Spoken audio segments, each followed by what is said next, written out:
Hi, my name is Josh, and welcome to tonight's Creepiest. I'm here with my second story on the channel, and I'm going to be reading off the Seer of Possibilities CreepyPasta.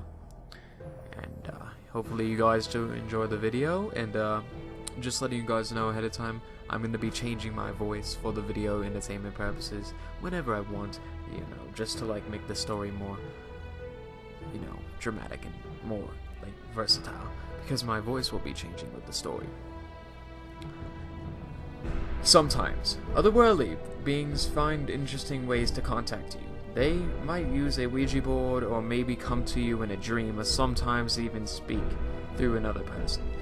They each have their own style of preparation that's particular to them. The one who contacted Jack spoke to him through his computer, or I guess you could say the communications was through on-screen text. The first time it happened, Jack had been sitting there on his computer playing solitaire.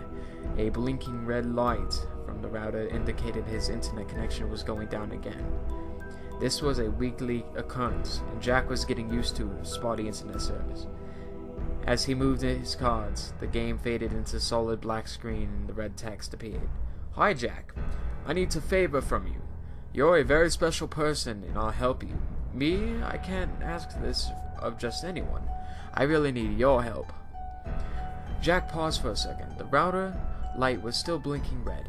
It was some sort of joke, he couldn't help but wondering. Several moments later, the message continued. "Yes, Jack. I know this is weird for you, but I don't want you to worry. This is just a small, easy favor I need. I'll make sure you're rewarded." Now nearly in panic, Jack reached around and pulled the internet cable completely out of the wall. "Still here, Jack? I don't want to waste any more of your time, so I'll get right to what I need. Tomorrow when you get off work, I need you to move the large potted plant that's next to the elevator on the floor. All you have to do is put out 3 inches from the wall. If you do it at 7:18 a.m., no one else will be there in the area." Jack sat there, refusing to respond, still trying to figure out what was happening. The writing continued. "Jack, I'm telling you, I know you'll do it. You won't let me down. You're special. We'll talk tomorrow." Jack pulled the power cord out of the wall, and the computer went black. Did that really just happen, he thought. Still shaking from the experience, he took a warm shower and got ready for bed, convincing him he'd rather had some crazy dream or some elaborate joke. But who would play that joke on him? He didn't really have any friends or enemies. He just woke up the next morning feeling fresh. Work would start at 8:30. Jack was never late. He pulled up at 8:10 was normally he'd go right. But the message had told him to move the plant at 8:17. Was he really going to do it? Overnight, Jack's fear had turned into curiosity. Let's just say he moved the plant. He would be doing anything wrong or illegal, right? In Jack's mind, the most reasonable course of action was to move the plant. He'd do it. Nothing would happen. He'd be able to put this whole crazy matter behind him. 1 minute before 8:17, Jack left his car and walked towards the building. He entered the foyer at the exact time he was supposed to. The message was right. Nobody else was there. Odd, Jack thought. The building was normally busy at this time in the morning, but this temporarily lull had been accurately predicted. Fine, let's see what happens, Jack muttered to himself. He walked up to the large potted plants and placed firmly between the 2 elevators in the lobby and 10-story building. The plant looked like it was fake, a decoration people walked past every day without really noticing. It was heavier than Jack realized. He estimated. He stood back and looked at the plant. He looked around at the lobby. Nobody was coming from behind him now, and the lobby started to fill up again. Nobody seemed to notice the plant was slightly in a different location. Nothing seemed different at all. Jack skipped the elevator and waited for something, but nothing happened. Jack finally entered the elevator and made it to the 7th floor cubicle on time like always. If you ever ask Jack's co-workers to describe him, you'll always hear polite, quiet, respectful, and confident words towards them. We're all acting cubic too. They gave him a little indication of the truth that Jack didn't really like most people. That's not to say he disliked them, but that he had very little interest in going to now and then and be their friend. Save for one, Allie, the girl who sat 2 cubicles down from him, was the only person he wanted to know about. With her big smile, blonde hair, and beautiful figure, the woman in the past, he was doing a fair job getting to know her. Every morning, as he passed a cubicle, he stopped for a chat. The chats were 1 minute at first, 2 minutes, several minutes, and in Jack's surprise, to like him. At this particular moment, their daily conversation lasted a couple of minutes as they exchanged their morning greetings and talked about how they wild night out.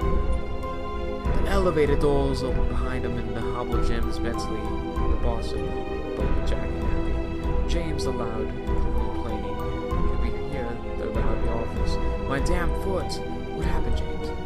Came the rumble of the cars. Is that the damn plant in the lobby? I ran right into the twisted ankle. James, you can barely walk. You need to go to the hospital, came Allie's concerned reply. Can't do it now. I have meetings all day. Too important to cancel. I'll just have to tough it out. Jack, feeling stunned, left Allie's cubicle mid-conversation and sunk down into his chair. What was his fault? He was sure about it. How could he have been so stupid and careless? Still, no one is worrying about it now. A twisted ankle would heal. Everything would be all right. Upon his return home, Jack immediately went to his computer to turn it on. As soon as the computer booted up, the screen went black with a new message popped up. Jack, how was your day? He sat there staring at the screen, not knowing how to answer. The message on the screen continued. Actually, I know how your day was, but I never said that. I'm going to be polite. You're wondering what's going on? You know James Bentley had to twist his ankle. Well, Jack, this chain of events isn't playing out. I don't want to tell you too much too soon, but this will all make sense to you shorter later. You will go home from work tomorrow like normally do. You won't do anything, Jack. You'll just be rewarded. You're special. Talk to you tomorrow. Jack sat in the back in his chair. What's going on? Who was sending him messages? Jack's curiosity was fully engaged, and he was a bit excited to see what would happen next. The next morning at work, he started off as an ordinary day. Jack noticed that the plant had been pushed back against the wall, probably by the night cleaning crew. James Bentley showed up. That after lunch, hobbling into the office was the one good foot. Man, on this foot is killing me, Jack could overhear him say. But apparently James still had a meeting he didn't want to miss. It wasn't until around 3 o'clock, and Jack saw him coming again. James, who always seemed to prefer Allie over others, came limping up to her cubicle. Allie, you're not doing anything right now, are you? No. Nothing that I can't wait until tomorrow, I guess. Good. Could you please drive me to the doctor? I think I should have gone yesterday, but I couldn't get away. This pain is killing me right now, and I don't even think I can drive myself. I barely made it here this morning, and I don't think I can even push the gas pedals right now. Can we take my car if we want? Yeah, that's fine, James. I don't have a problem taking you. Turning to Jack, she said, goodbye. See you tomorrow, Jackie. She put her coat and slowly followed James as he struggled down the hallway. He was half-turned and shrugged Jack's direction. With a little smile as she walked away, Jack felt lonelier as normal when she was gone. It was 10 minutes later that they all heard the crash. It was produced by the loud horn of 18-wheeler and screeching brakes. The collision itself was sickening. Thud of 2 large metal objects colliding. Even on the 7th floor it was loud. The office workers gasped and ran out to the window. Is that James' car? One of them asked. Hard to tell up here, someone responded. It's so banged up. The horrifying inclement, what happened, came to Jack immediately. No, he thought. This can't be true. Shaking all the way, he ran to the elevator and went to the ground floor along with several others in the office.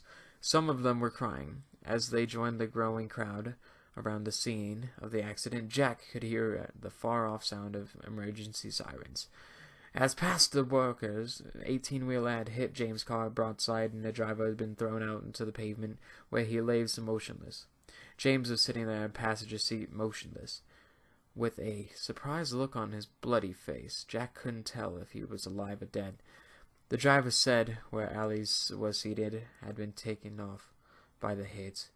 She'd been occupying by the contacted original size. Alice's head was smashed open and her body was twisted and broken and battered. The crowd was stunned. Tears, screams, sirens, all that Jack could hear, without going to inside the building. Jack ran to his car and drove home, angry and sad. He made the journey home to his computer, where the machine sat. He didn't want to turn it on, but was afraid of what he'd find out. He was really the responsible one for Allie's death. The whole chain of events started with him.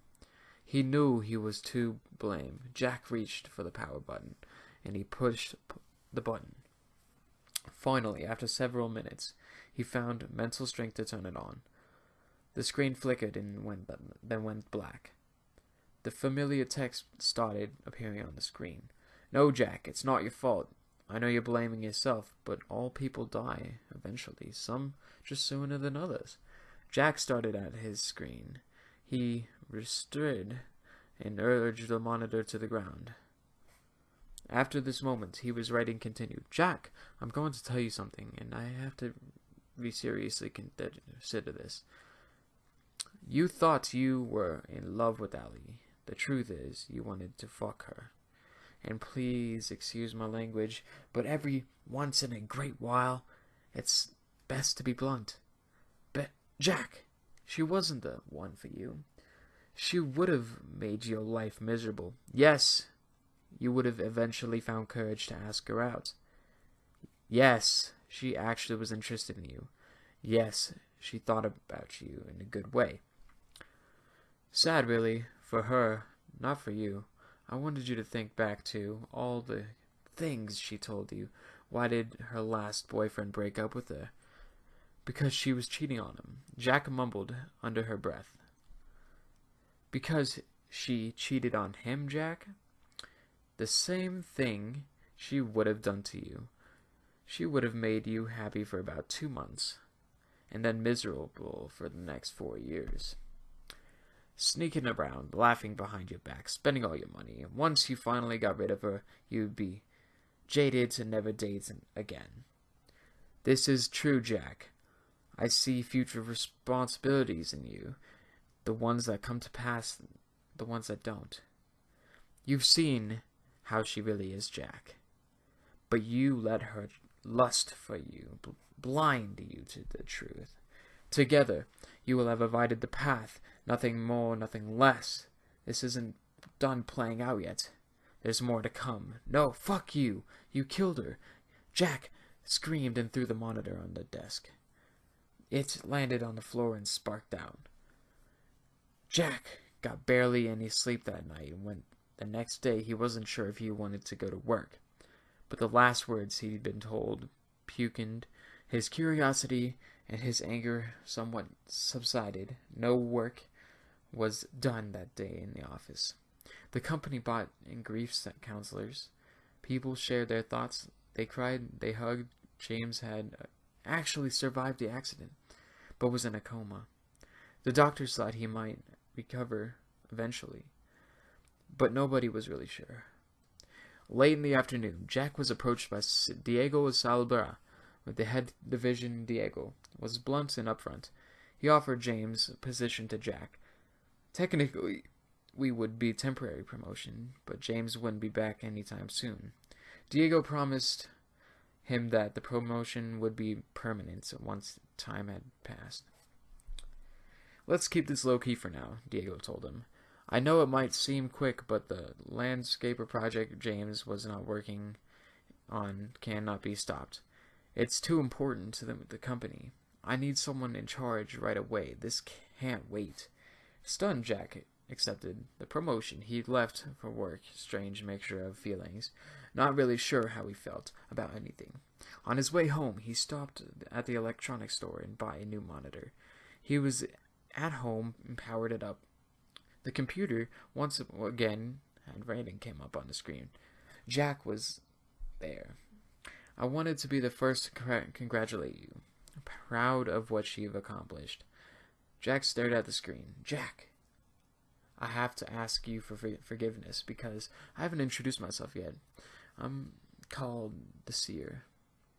Like I told you before, I see what will be, and I see what can be. It's a very powerful gift I have. But you know what, Jack? For all my power, I still can't do anything corporeal. I can predict, I can see, and with enough effort, I can even communicate. But I don't have a body. That's something that was taken from me a long, long time ago. That's what I need from you, Jack. I'm an artist of sorts, an artist of human manipulation. You'll be my paintbrush, my canvas. I want you to work with me, Jack. It's simple, very simple. Just perform simple tasks for me. From time to time, Jack was becoming more and more curious. And Jack, before you give me an answer, I want you to give me a couple things first. First off, I'll never lie to you. Secondly, I'll never ask you to do anything which, taken by itself, is wrong or illegal. Yes, bad things will result, but sometimes people will die, but they're going to die eventually anyways. Right, Jack? And the bad will always be balanced out by something good to happen to you. Jack winced at this last idea, but he fought the urge to turn off the computer. Seer was right. Everything eventually seemed good off it, and never lied to him. If he'd known what time the ally was going to die, he'd never have thought it going through him an original favor. But as he thought more about it, he realized the Seer didn't have lied to him. Only within the information. Still, Jack wondered if you could trust the Seer. Work with Jack. Work together. We'll make incredible things happen. I'm asking you to perform these little tasks on my time, and I will give you tasks for consequences. They're going to be beautiful, Jack, and they will always end with a reward for you. That's the beauty of my art.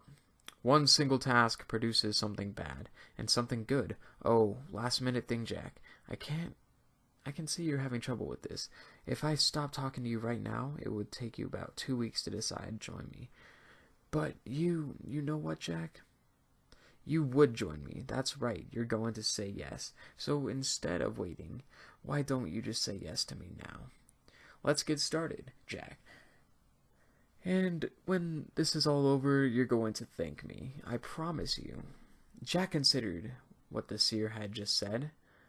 His initial feeling was revolt slowly, fading the past in the first time he placed his fingers on the keyboard, and responded directly to the Seer. What do you want me to do next? As years passed, Jack did every favor Seer asked him, and Seer had promised Jack a reward for his actions each time. The rewards came in unexpected and interesting ways. One of them, more memorable experiences for Jack, happened about 2 years after he first agreed to help Seer. Jack, I need you to go downtown tomorrow, the Seer requested.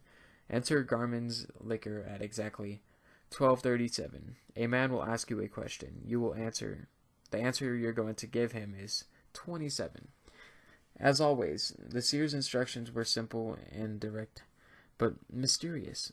The day, as requested, Jack entered the store.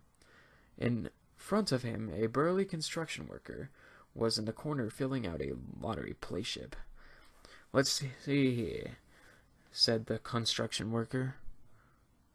My birthday was the 15th. My wife's birthday, that's the 24th. And my kids' ages 10, 2, and 13. The man scratched his head and looked around, zeroing it on Jack. Hey, buddy, I need another number. You got one for me? 27. Really? I was thinking about 35, but you know what? I like your face. Let's go with 27.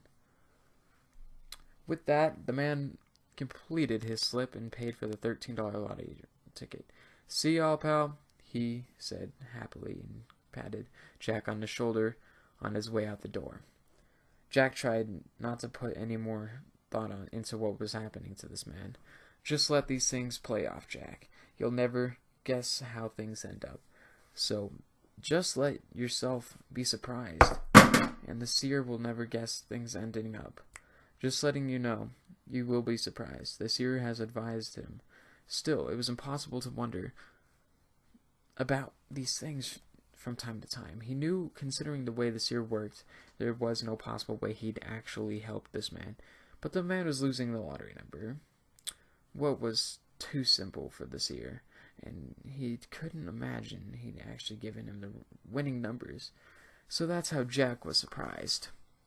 Then 2 weeks later, he ran into the same man again. This time at the grocery store. Hey buddy, it's you. I remember you. Check it out. I won. Indeed. The man looked like $1 million. Wearing new clothes, a new gold watch, a big goofy smile, and walked right up to Jack. I didn't think I'd ever see you again, but I'm glad you're here. I would never have won without you. Let me see these buying tickets. Let me buy these groceries for you. No, wait, that's not good enough. For you, you're my lucky charm. I always gotta treat people right. That's what my mom says.